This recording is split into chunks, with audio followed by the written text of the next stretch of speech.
The Big Orange Splot. Mr. Plumbin lived on a street where all the houses were the same.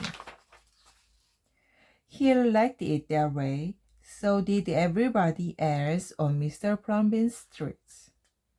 "This is a neat street," they would say. Then, one day, a seagull flew over Mr. Plumbin's house. He was carrying a can of bright orange paint. No one knows why.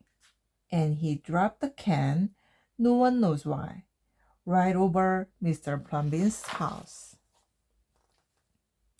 It made a big orange spot on Mr. Plumbin's house. "Ooh, too bad," everybody said. "Mr. Plumbin will have to paint his house again."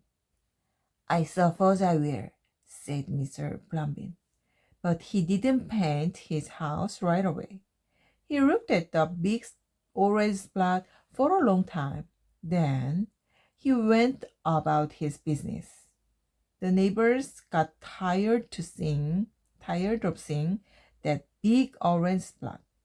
Someone said, "Mr. Plumbin, we wish you'd get around to painting your house." "Okay," said Mr. Plumbin. He got some blue paint and some white paint, and that night he got busy. He painted at night because it was cooler.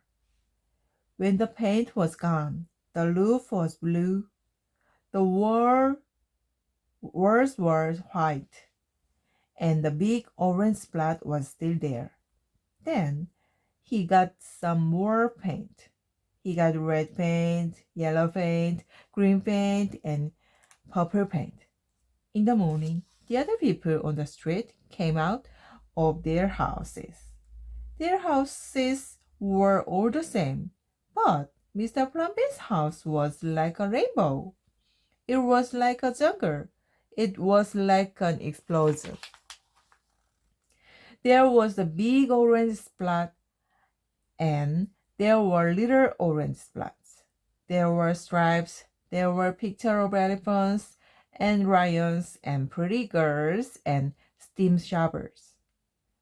The people said, "Plumbin has popped his cork, flipped his wig, blown his stack, and dripped his stopper." They went away muttering. That day, Mr. Plumbin bought carpenter's tool.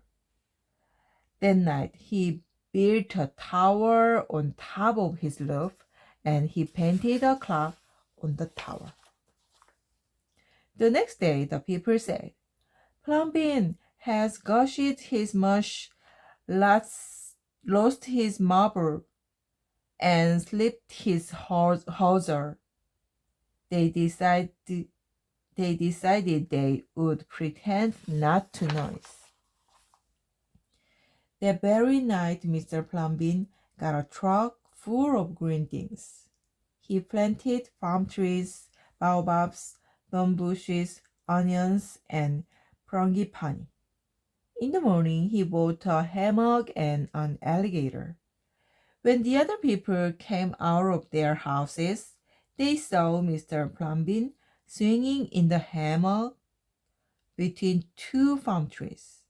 They saw an alligator lying in the grass. Mr. Plumbin was drinking lemonade. "Plumbin has gone too far. This used to be a neat street. Plumbin, what have you done to your house?" the other shouted. "My house is me, and I am it.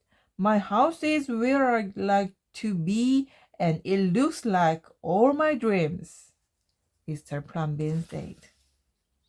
The people went away. They asked the man who lived next door to Mr. Plumbin to go and have a talk with him.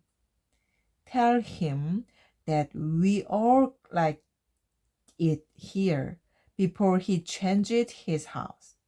Tell him that his house has to be the same as ours so we can have a neat street." The men went to see Mr. Plumbin that evening. They sat under the palm trees drinking lemonade and talking up all night long.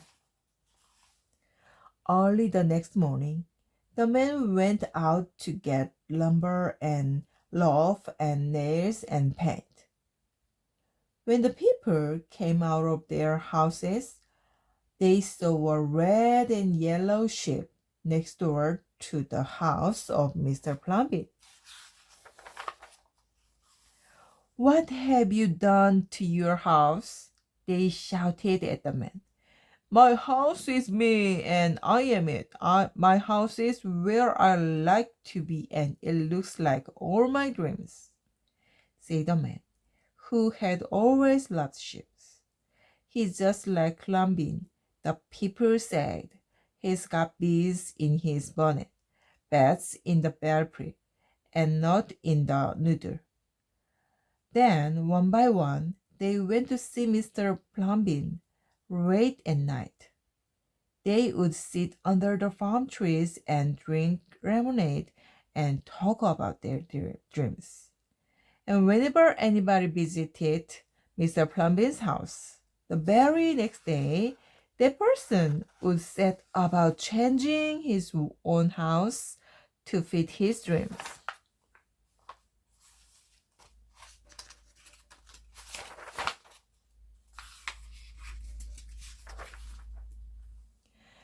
Whenever a stranger came to the street of Mr. Plumbin's and his neighbors, the stranger would say, "This is not a neat street."